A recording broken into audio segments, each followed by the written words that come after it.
Welcome to the Revolting Bodies podcast, where the people are talking, the conversation is flowing, and the bodies are revolting. We are your revolting hosts. I am Darcy. I'm Grace. Before we begin, as a content warning, every episode of the Revolting Bodies podcast involves discussions that engage with issues surrounding body image. Some of our guests will be talking openly and explicitly about their experiences throughout the podcast. We have aimed to make this podcast a safe space for these discussions, but if the sensitive content has the potential to cause you any distress or harm, then this podcast might not be right for you. Today's episode is called The Healing Body, which will involve personal and honest discussions around the topic of eating disorders. Amazing. So we have quite a few guests with us. Let's introduce them all. First of all, I'm going to be introducing my co-host as a guest today. Grace, tell me about yourself and what this topic is meaning to you. Yeah, so my name's Grace, co-hosting, yeah. This topic is super important to me because I have had an eating disorder which changed my life in a really good way, weirdly. But, well, not weirdly, I mean, it's good that I did. I guess for me, this is important because anyone who is going through an eating disorder or has had that, been through it. Yeah, I just think it's nice to talk about it in a healthy way, and obviously just know that you're not alone. Amazing. Lizzie, hello, welcome. Hello, hi. So I'm Lizzie. I'm training to be a mental health nurse. So I've just finished my first year, and I haven't had much experience with people with eating disorders yet, but I have a lot of people in my course that have been on placements around eating disorders, and also we've had quite a lot of lessons on it as well. So yeah, not too much experience, but hopefully I know a little bit that I can add. Amazing. And Irene, hello, welcome. Hello, thank you. So I'm Irene, and yeah, I also in recovery / nearly completely recovered from an eating disorder. For me, this topic is really important because I think one of the biggest struggles I had as someone that had an ED was like I knew no one like me, and I couldn't. It's really hard to just because in the media someone with an eating disorder is like severe anorexia, which is also a thing, but sometimes it's just completely hiding in plain sight. And now I couldn't talk about it, I couldn't say anything, and I felt like I wasn't valid in my illness because just in my mind. And now I feel like it's really important for me to talk about it, and because I feel like if 3 years ago I've had found a podcast like that, I would have maybe felt a bit more valid in talking about it, So yeah.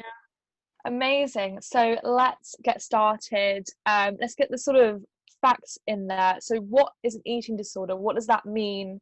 And what does that label mean to you? Yeah, I mean, to begin, I'd say it's definitely, for me, it was very secretive. It was like a secret. That's the best way I could describe an eating disorder. You just feel very scared of food, or it's like all you think about at the same time. And for me, I just feel like it kind of controls your life, where you're kind of you're thinking you're in control, which to an extent I guess you are, but then at the same time the eating disorder kind of controls you, and then ends up affecting your life. So that's probably how I'd sum it up. Reality also becomes completely distorted, I feel like, because food is life, food is what you need, and the most basic thing, food is the thing that you are the scariest for. And so it just controls your life and changes it so much because everything becomes an obstacle, and your reality just changes completely. You can be at the dinner table and it's the scariest place for you, and that's because you have to have food. If you're scared of scissors, I'm scared of scissors. If you're scared of scissors, you have to use scissors. I've not used scissors in 5 years, but I have to eat. And it's, it's bad. Yeah, I think that's the hardest thing about it, is that if you, for example, like a phobia, if you're scared of snakes, like you just wouldn't, if you're at the zoo or something, you wouldn't go in the snake part with all but with food, you have to eat. That's something that you can't avoid. It's going to be there every day of your life because it's an essential thing. I think that's what makes it one of the hardest mental disorders to come over. And the thing is, I feel like it is a self-harm because depriving yourself from food is depriving yourself of something essential that you need. Like Irene said, you need to eat. It's a necessity. So when you're preventing yourself from doing that, you're hurting yourself because you're making yourself ill. And I find this is common with all mental illness, but specifically with eating disorders, is that obviously it starts as a mental illness and then you become physically ill too. And yeah, it almost kind of amazes me how powerful the mind is in that way, that you can get so tricked into thinking a certain way. Like the way, because when I went through therapy, and the way my therapist explained it to me was that it was like your brain is being wired a different way. So to come out of it, you kind of have to rewire your brain again, because that's how you've now programmed yourself to think that way, like thinking that food is like scary, for example. And yeah, it just ends up being your whole mind and then physically. Yeah, I mean, the impact on the brain is, like, we learnt about it recently in one of my online lectures, but it's that when you don't eat enough sugar, like, your brain gets starved of glucose, and it can make like your brain start to shrink, and like that, especially in the frontal lobe, and that's where like you think, that's where you process stuff. So if you're not getting enough food, it can actually make your thinking less rational, if that makes sense. I don't know if that makes sense to you guys, but it actually does impact the way people think. So not eating, it's not just about like, you know, your body parts, it's also about in your brain as well. I think like that makes a lot of sense, because also like my eating disorder, like now I'm going through therapy and I'm really talking about a lot of the stuff, like it didn't come out of nowhere. Like I had, you know, I'm from France, and in France you have to be small, like thin, you have to be really, really thin. And so I was kind of like overweight as a kid, and I didn't have friends, I was being bullied, and then I just lost like 15 kilos in the summer, you know, but my mom did a lot of nutrition things, and so she helped me, and so I wasn't in danger because she was telling me how to eat, and it was completely fine. But that was when I was 17, and so when I was 18 I moved to university, to England. I was completely alone, and that's when it actually went downhill, because, you know, I didn't know how to eat properly anymore because my mom wasn't there. But there was also this whole thing from my childhood and the idea of not being enough and everything, and then just university and everything. And eating disorders never come alone, and like your brains are being rewired way before, I feel like way before it actually happens. It's like a whole process that ends in the eating disorder, but it's just like before that there's so much happening, and you also need to unlearn everything around it, and it's really hard. And like I really have like in my mind 2 periods of university, which is the eating disorder and the after. You know, it's completely different life, and I'm a completely different person. Literally, I completely agree with that, because I look back at that like phase of my life when I obviously was very heavily ill, and oh my gosh, it's like that person wasn't me. Like that was not me. It was like I don't know, like my body had been taken over by a demon or something. I know that sounds quite like, ooh. To me that was what it was like. It wasn't, that person wasn't me. I wasn't happy, I wasn't enjoying life, I wasn't enjoying normal things, because all that was in my mind was just food. The fact that I wanted to eat certain things so bad, but I'd convinced myself that I wasn't allowed those things. And yeah, no, it honestly just feels like a time in my life that I don't even remember. It's weird thinking back, because it was like it wasn't me.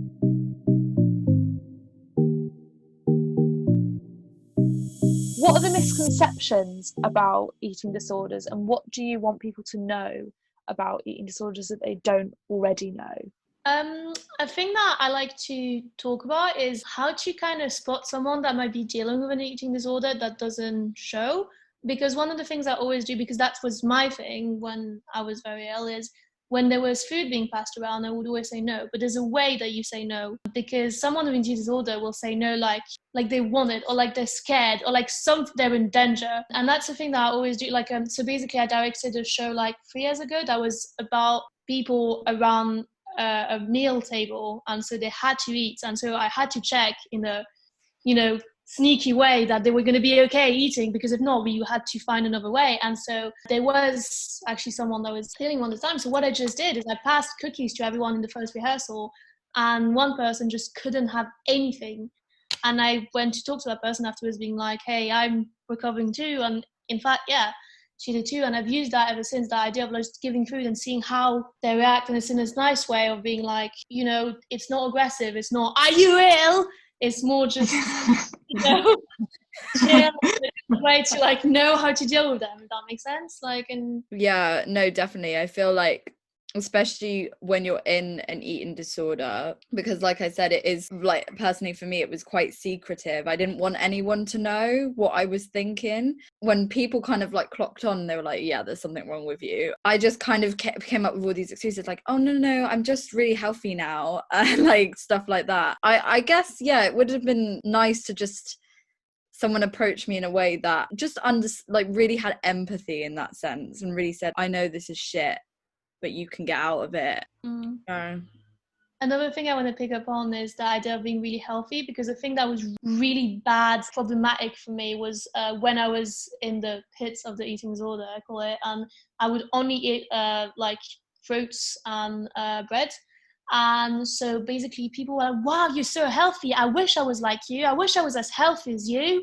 And it's the most hurtful thing you can ever say, because you're so unhealthy, but someone's saying, you're so healthy, continue.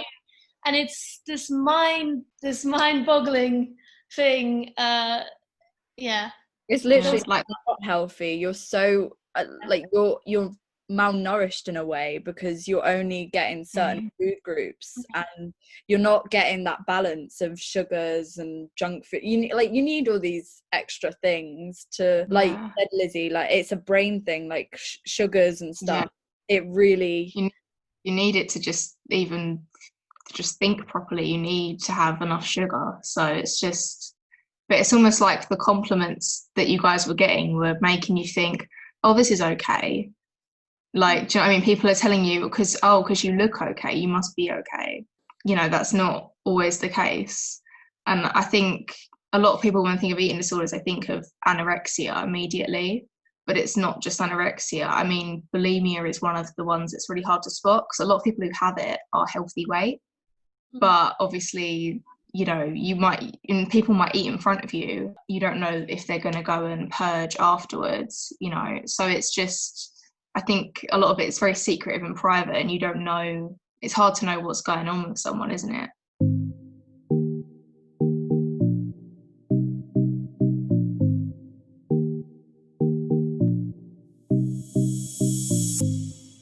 So with eating disorders, is there a sort of tipping point where either there's like a diagnosis, or whether there's a realization from the individual, and whether that changes the experience of it? As you say, with it being so secretive, does perhaps someone else knowing, or even you accepting it, change the way it is? I think 100%. For me, in the tipping point, or the kind of switch, actually, I the weirdest part of the whole journey of having the eating disorder, if you can even call it that, was actually coming out. First of all, I really want to stress that therapy is so good. And I personally, like, I was so lucky that my mum she forced me to go. And at first I was like, no, I'm not going to listen to this therapist. I know what I'm doing. I'm going to lose even more weight and all of this. And then even like after a few sessions of therapy, I was still in that mindset where I was like, you know, I'm not listening to him. But then gradually, and that's the thing with therapy, it's like a process. It's a long thing. It's not something that you just go to 1-2 hour session and then you're cured. It's a journey. And that journey was really crazy for me personally, because from being kind of like going downhill into the pit and then coming out of the pit, that was the weirdest thing, because it was like I had to relearn myself. Like I had to relearn what I liked, what food I liked, because I'd forgotten everything. I was so focused on all these diets and certain foods that I convinced myself I liked, that were healthy, but really they weren't nutritional in that sense. Yeah, just coming out of it was just so weird, because it was like relearning yourself. Yeah, like for me, I had a moment of realization that was like the tipping point. So content warning, it's about purging. And basically I had a binge and then I purged myself and I passed out. And then I had to go to a rehearsal and I lied and I said, no, I'm just really tired, haha. Whereas I was literally on the floor, woken up. That's when I realized, okay, wait, that's that shouldn't actually happen, you know. And from then on, I'm really lucky because my mom is a nutritionist, so I knew how to. She had told me, like, she's a dermatologist, but she did nutrition, and she had told me a lot about the science.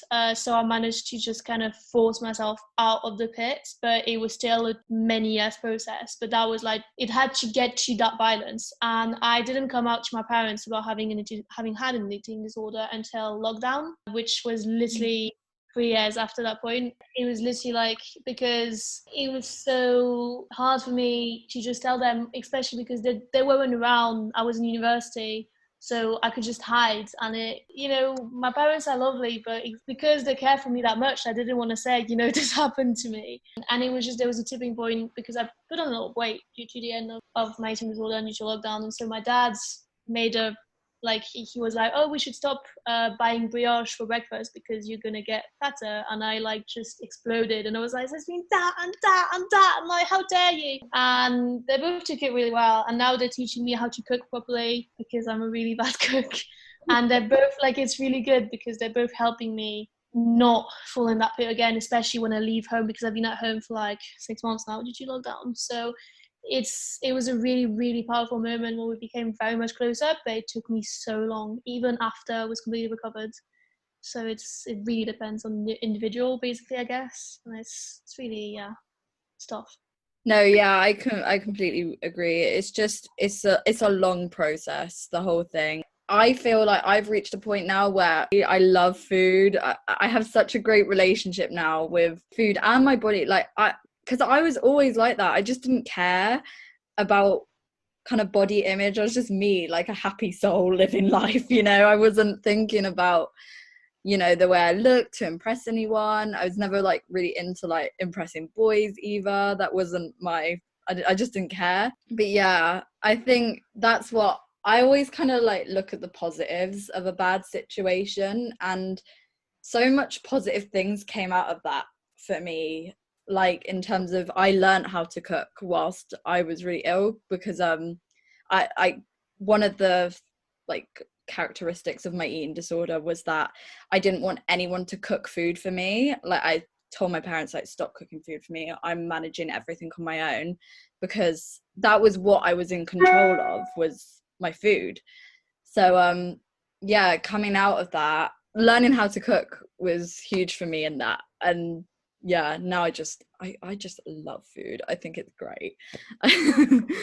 Oh, that's great. It's nice to hear both of you saying good things about it now, and like sort of that you're both on the other side of it, you know, that you're, and also that like your family support you. I feel that's the most important thing as well, because at first, I know, Irene, you said like your dad said, oh, let's not buy this because you'll get fat and all this stuff. And once you explain to him, like, don't say that to me, or like, what's going on, he'll realize, okay, maybe I shouldn't say that. And at least then he knows like what's going on. And I mean, he'll never say that to you again. Yeah, definitely he won't. Like, yeah, just the French family, you know, we have to be like very, very, very thin, but yeah, not anymore. It's sad that there has to be a certain way, you know, Yeah, that you're I feel like France is such a thing of like, you have to be so thin, especially the popular girls are like all like this in school, but like so thin. Do you She's reckon taking, it's because, like, is it because obviously Paris is like fashion forward, and you know, Paris has fashion? I think Paris, like when you walk in the streets, everyone is so thin. And the thing is, like, if you look different, so I used to have blue hair and I would get insulted in the streets because I had blue hair. Like, people would just stop you, be like, you are wrong in your own being. How dare you? And it's like, Paris is like just problematic. I mean, France in general, I could go on for ages, but France is problematic in so many ways. And it really took me like going to England and realizing that body positivity was a thing, which is not in France. It's just not. To like, you know, be like, okay, yeah, I don't have, and then to teach my parents that, to be like, you know, I'm never going to be your thin, pretty, girly, you know, girly girl. I'm never going to be that because I'm not feminine, I'm non-binary, and I'm not thin. I love myself, so you know. So. Well, the UK is not innocent either. I don't know if you've all seen the stuff this morning about them saying about the government wanting to add calorie information to restaurants and like Mm. that's, I mean, Yeah. how do you respond to that? Do you feel like there's still so much that society and the government want to project about a healthy eating sort of Because Boris Johnson is so healthy. but yeah, do you think they're trying to project a certain image to people that can actually be quite damaging? Well, yeah, I think even calorie counting in general is just ridiculous. Like, sorry if anyone does that, but I mean, because calories don't mean anything. I don't feel like, well, obviously to an extent, but it's just more about the other factors, fats and sugar. It's not just calorie. Regarding weight and body stuff, I just don't believe in numbers. Any type of numbers like calories or actual weight. What does the numbers mean? It actually means more about like how you feel and, also what is actually in that food as well, and the balance and the actual, I don't know, nutrition value of it. Yeah. I mean, you could get your like whatever, like the amount of calories you're meant to have a day from like the completely wrong foods, and that's not going to be healthy. Or you could have more calories than you're meant to from like healthier foods, and that'd be better for you. So I think Exactly. calorie counting's just like, and if you're going to a restaurant and I see something that's 100 calories more, but that's the thing I really want, I'll just be like, oh well, But now I think it might play on my mind like, oh my God, I've eaten that many calories in one meal. And I don't know, I think it's just a bit odd, isn't it? Eating something knowing exactly how many calories are in it. Yeah, I used to calorie count when I was in the bit of my eating disorder, and it was really bad because I have no nutrition, like I don't know anything.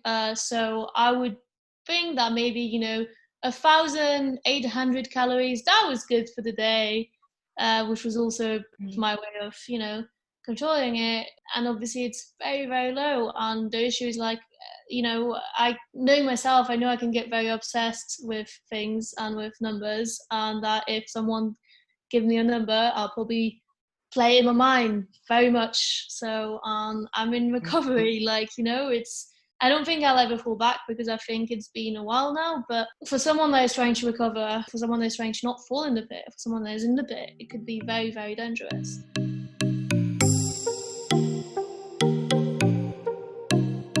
Kind of sort of finish this off, I'd like to talk about the healing process and how you might have started to heal, and whether you think the healing process is ever over, whether there's a day you're like sorted, done, or whether it's more of a development and a growth.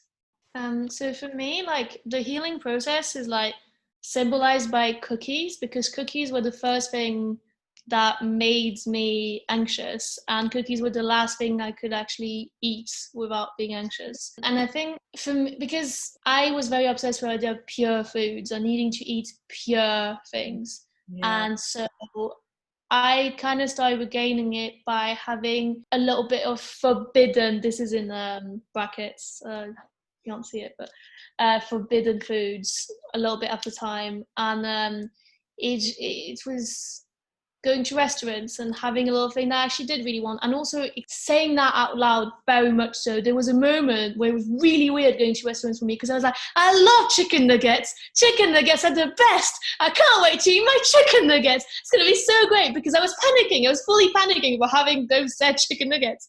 And then after a while, I realized I wasn't dying when I was having the chicken nuggets, so I could have a little bit more. And then also one of the big thing of the healing process, if your eating disorder makes you lose weight, is that you will gain weight, which is the one thing that you don't, like, it scares you. And you might also have your body changing, like stretch marks, which again is a whole new level of acceptation, because I think stretch marks are beautiful, but society says they're not. And so it's also a lot of things that are never shown in movies and in things about eating disorders, as your body will change. You're not going to stay the way you are. And thankfully not, because it's very unhealthy, but it's very, very difficult.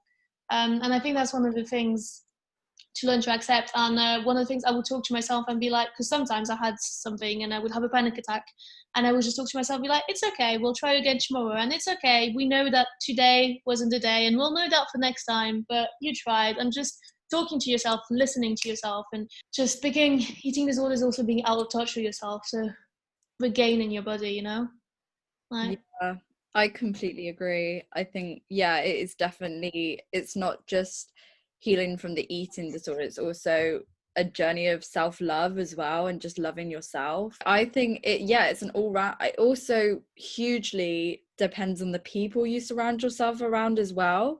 I have quite a big appetite. Like, I can eat quite a lot of food, and enjoying food with people, just, and not having to think, oh, because I don't know, another characteristic of my eating disorder was, if I was at a table with people, I would kind of look at everyone and how much they were eating. So I would try and eat less than everyone else, because that was like a reward to me, that I was eating the least in the table, if that makes sense. It was kind of like, oh yeah, I'm the least fat here, or because I'm eating the least. I don't know, this is one of my pet peeves now, but it's like, when you go out for dinner with someone and you finished your plate and they still got like half of their plate full, and I'm like, oh, that annoys me, because one, it's like you're wasting your money, and two, that's like a half plate full of food. Like, just eat it, man. But yeah, it was definitely the people I surrounded myself around, the positive energy, and just seeing that different body types are beautiful. Like, being thin is not everything. It's not, what does it even mean? There are so many different beautiful body types. Society is becoming more body positive in terms of different sizes and shapes. But yeah, it's not having that one idealistic idea that the thin body is the perfect body, because it's just how you feel. I mean, like, sometimes you see like these I know Victoria's Secret are stopping their like fashion shows now, and I'm fully on board with them stopping it, because I think, like, I remember I was with my friend before in Victoria's Secret, and they have a big screen and they show the show, and like in the background while you're shopping, and she's like, oh, like, look at her, she's unreal. And I just looked and thought, she looks like a skeleton. Like, genuinely, this girl must be very underweight. Like, and I think a lot of the Victoria's Secret models, if you like calculated their BMI, they'd be underweight. And it's just like, why was that being promoted? And I'm happy I could have looked and gone, oh, well, she looks very underweight, like, I don't want to look like that. But I was also a bit upset that my friend looked and thought, oh, I want to look like that. I thought, why do you want to look like that? She looks really unwell. But I think, I don't know, it's weird that that's still like, to a lot of girls, that's still going to be like the ideal.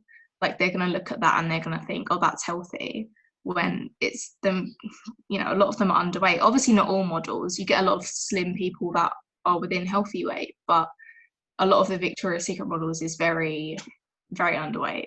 Definitely. I think that's, yeah, bang on. We just get sold this image, and yeah, it's not realistic in that sense. We see like a 10-minute of a catwalk or a 1-second photo on Instagram, and we think, oh my gosh, like, this is perfect. But there's also, and we briefly talked about it in the media episode, where you see these things, but also people have gone on extreme diets just to look that way for like a catwalk or a shoot or something, and then that's not even their body, that they've put out there. It's just this quick fix version, whatever that means, but I mean, it's this quick slim down version of themselves, which isn't even realistic, but we see it and we think it is.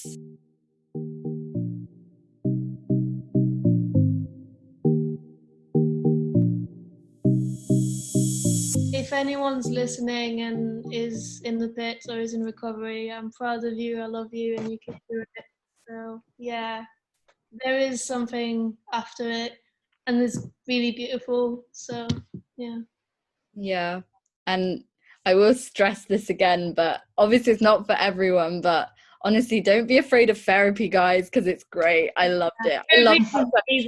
It's so good. Like, you literally just have to talk about yourself, so it's fine. Yeah, like, it's great. I mean, it's just time for yourself, and there's so many different ways of therapy as well. So if you're too scared of one way, there's so many different ways. You can just look it up and ask your friends. A lot of your friends are probably going through therapy and just not talking about it because there's a taboo about saying it. I remember when I first said it out loud, yeah, I'm going to therapy, like, I've been doing it for years, and it was like, oh, and I was like, yeah, it's But okay. it's so nice. It's so nice to talk to someone that's not in your circle, you know. Sometimes you need that. And, you know, I felt a lot more comfortable talking to someone I didn't know rather than like the closest people to me, which sounds weird, but sometimes you just can't. And that's okay. But yeah, I think take your time, be kind to yourself, and yeah, don't forget the things you love as well, because I think when I was going through that, when I was in the pit, I definitely forgot about my actual hobbies like drama and music and all these different things. I kind of let slip. And yeah, just remember those things that are important to you and know that that's bigger than this and this, you know, the way you're feeling. Amazing. Thank you all so much for that conversation. Follow us on Instagram at Revolting Bodies. The next episode is called The Queer Body. The conversation is not over. Stay revolting.